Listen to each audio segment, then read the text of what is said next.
panata nila. Yes. So, hindi mo rin alam kung ano yung rason nila kung bakit nandun eh. Talaga panata. At marami rin ho nag-iwan naman. Ito naman, isa rin itong problema.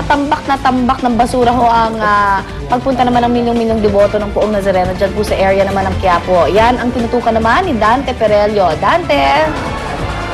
Yes, Connie, naku, grabe ang kalat ng basura at tambak ng mga naipon dito sa paligid ng simbahan ng Quiapo dahil nga yan sa kapistahan ng Poong Nazareno. Kanina ay inikot natin yung mga kalye dinaanan ng prosesyon. Ang napansin agad natin, Connie, ay yung mga kalat ng basura. Talaga naman kahit saan ka lumingon ay namumuti ang paligid sa dami ng basurang plastic. Galing ito, Connie, sa mga pinagkainan ng mga deboto na kung hindi nila binili ay kanila namang mga baon. Inabot na kasi sila ng gutom at uhaw sa haba nga ng prosesyon bago makabalik ng simbahan ng Quiapo. Ang katwiran nila, Connie, wala raw kasi mga inilaang basurahan kaya wala silang mapagtapunan. Pero ang maganda nga sanang ginawa ay nagkaroon na lamang ng disiplina at nagkusa na silang ipunin sa isang tabi ang kanilang mga basura para hindi ito kumalat sa mga kalsada at maging problema pa ang paglilinis nito. Yan ang unang balita mula rito sa Quiapo Church. Balik sa iyo, Connie. Dante, yes, matanong ko lang kasi alam ko na merong nakasunod doon mismo sa Andas na MMDA, yung clearing team. So, walang effect masyado dahil nakita natin ang dami pa rin naiwan o iba pa itong ruta na to? Yes, Connie. Actually, ang pinuntahan natin ay yung mga lugar na nadaanan na kanina pero wala na tayong nakitang mga taga-MMDA doon. Kasi nga, palagay ko ay doon sila sa ibang lugar na mas nauna pang dinaanan itong prosesyon ang una nilang nilinis. Sa ngayon naman kasi, kararating lang dito ng prosesyon, kaya naman hindi pa rin nalilinis yung mga kalat dito. Alright, maraming salamat sa iyo, Dante Perelio.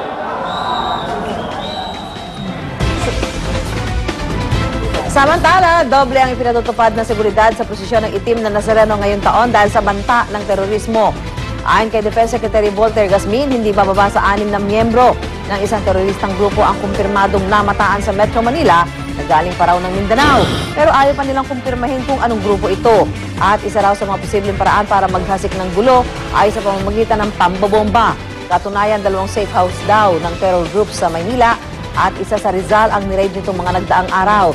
Dahil dito, ang Armed Forces of the Philippines nag-deploy ng aabot sa 300 sundalo para tumulong sa pagbabantay ng seguridad sa posisyon ng itim na Nazareno. At bukod sa banta ng terorismo, todo bantay pa rin ang mga otoridad laban sa mga masasamang loob at kriminal na nananamantala sa posisyon. At isa nga po sa mga posibleng gamitin bilang triggering device sa bomba ay ang cellphone. Kaya iniutos sa Malacanang sa mga telecommunications company na putulin ang kanilang signal sa paligid ng Quiapo Church at maging sa ruta ng prosesyon ng Poong Nazareno. Ang resulta, naging pahirapan ang pagsagap ng cellphone signal. Kaya naman ang mga pulis umasa sa two-way radio para sa kanilang operasyon. Apektado rin ang media na nagsasagawa ng live broadcast ng pista. Gayun din ang koordinasyon ng ilang emergency personnel sa pagresponde sa mga kababayan natin. Maging mga deboto nagreklamo rin dahil hindi nila makontak ang kanilang mga mahal sa buhay. Pero depensa ng PNP, ang kaunting pasakit na ito ay sulit para mapigilan nila ang tangkang pambobomba at maisalba ang buhay ng libo-libong deboto. Mamaya sa Talakayan with Igan, bubisisiin natin ang umano'y banta ng terorismo sa Metro Manila para sa prosesyon ng itim na Nazareno. At kayo po mismo mga kapuso, maaari din kayo makilahok sa aming Talakayan. Mag-post labang ng inyong mga komentos at tanong sa ating Facebook fan page, facebook.com/unanghirit at sa pamamagitan ng Twitter, twitter.com/unanghirit. Samantala, ibang balita naman po tayo, umabot na sa 36 ang kumpirmadong patay sa landslide sa Barangay Napnapan, Pantukan, Compostela Valley. Sinimulan na rin ang forced evacuation sa delikadong bahagi ng bundok doon. Mga babae at bata ang unang pinalikas mula sa peligrosong lugar ng Sitio Diat 1 at 2. Istrikto na kasing ipinatutupad ng ordinansa nga No Habitation Policy mula sa Municipal Environment and Natural Resources. At ang hindi sumunod, maaaring makulong o kaya'y magmulta ng hindi higit sa 5,000 piso. Bukod sa paglikas, gigibain na rin ang mga bahay pati na ang mga tunnel ng minahan. Finally. Totoo na yan, ha? Sigurado na yan, ha? Na hindi na babalik yung mga tao. Nasa implementasyon din kasi talaga yan. Ng mga local officials. Oo. Ng mga local Sa totoo lang, officials. kaya naman kung noon pa lang yung mga isa-isang pamilya, dalawang pamilya, di ba? Kasi exactly, pero hindi naman nila napipigil ginawa. na. Imposible hindi nakikita yun ng mga local officials, ng mayor. Yes. Di ba Kaya nga na- marami community nagtataka na eh, di ba? Community na. Buti sana kung isang bahay lang. Kasi sabihin nila, kasi gusto nila, hindi nila mapigilan. Hindi Hindi, rin. kaya nga Ang yung nasa tanong, pwesto. sino? Yung shot ng Compostela Valley, yung bundok talaga. Ang dami ng bahay. Pero Maraming kung nagsasabi- pagpapatuloy pa rin nila yung pagmimina nila dyan, dapat gawa nila ng paraan. Kasi ang reason naman kung ba't nandyan sila para malapit sila dun sa site. Yes. So ngayon pala, mag-build na sila ng roads na sabihin nilang safe para daanan.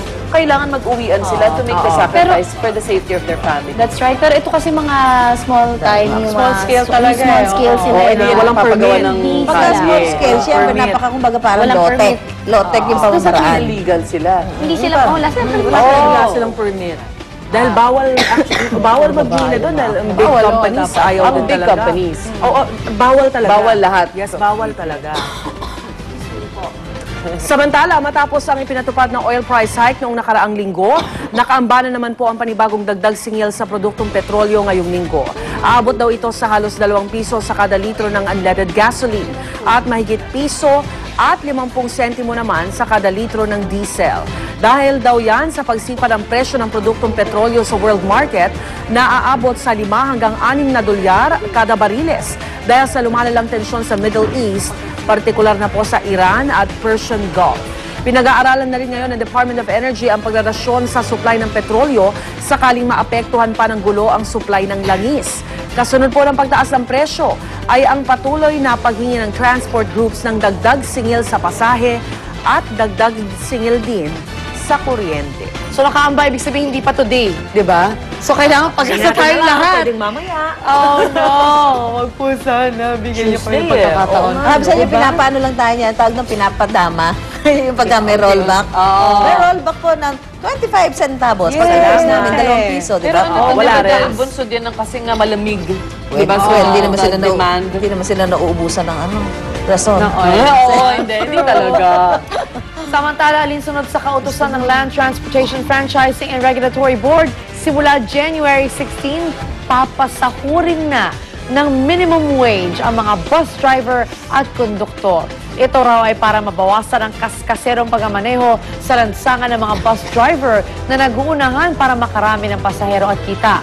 Pero ang halagang 436 pesos na minimum wage sa Metro Manila, malayo raw sa humigit kumulang 1,000 pesos na karaniwang kita ng mga bus driver kada araw. Giit ng DOLE, may iba naman daw benepisyong matatanggap ang mga minimum wage earner gaya ng SSS, PhilHealth, Pag-ibig at leave benefits. Ayan, hindi na Ako nila sana. hintayin yung mga nagtututbrush pa lang, hinihintay. Oy, Koloro, ayusin yung Koloro. Hindi na naman umaga silang sa... tama rin magmaneho dahil Kaya minimum medyo wage ano na sila Hindi magmaneho, pa rin parang kasi relax dagdag na. pa rin yun eh. Relax na silang magmamaneho. Ngayon parang may maisa kayo, wala, okay lang. Parang gano'n na. at least may Pa sweldo naman, sila. grabe ano, isa lang ang pasahero dito sa Mekana niya sa e-service road dahil dyan ako dumadaan. Nandito sila sa kaliwa, igagan mo sa kanan na parang to get that one fare. Meron mga sasakyan sa likod na nagsuswerve silang gano'n. Kasi nagwo-worry silang maunahan. Sarina, sa gitna rin ng ano, di ba, ano yung circle yun? Pakanan. Doon siya sa gitna ng pakanan, nagaba siya ng tao. Isip ko, paano yung pasahero kung napangga siya bigla? Gusto niya kasi nakakapagbaba siya, nakakapagsakay pa rin siya. Ganun yun. Pero alam mo, sabi nila, Dapat may ang mga Pilipino loading daw base. ang pinaka-spoiled. Kasi nga, wala tayong talaga yung mga Sobra, wala. loading.